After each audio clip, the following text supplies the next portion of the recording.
Vous craignez que de telles mesures de restriction arrivent rapidement en France ?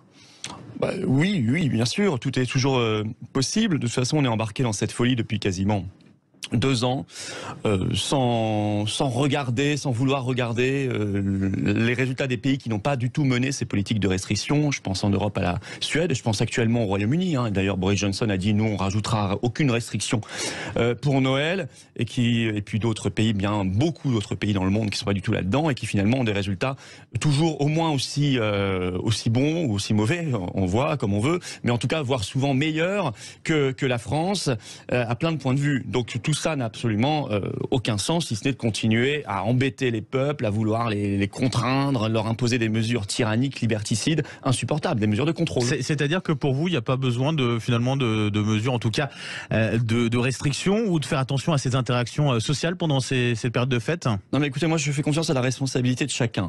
On a eu une vie avant le Covid, on savait quand on était malade ou souffrant, qu'on avait des symptômes, se protéger ses proches, on se jetait pas sur sa grand-mère pour aller l'embrasser, enfin on savait faire. On n'est pas complètement idiot, on a appris des choses, on est éduqué, on est instruit là-dessus. Pour le reste, non, moi vous savez, je regarde encore une fois les pays étrangers qui n'ont pas fait ça, je regarde les études, parce que moi j'essaie de remettre un peu de la science dans cette religion, dans cette foi covidiste, dans cette religion covidiste complètement folle.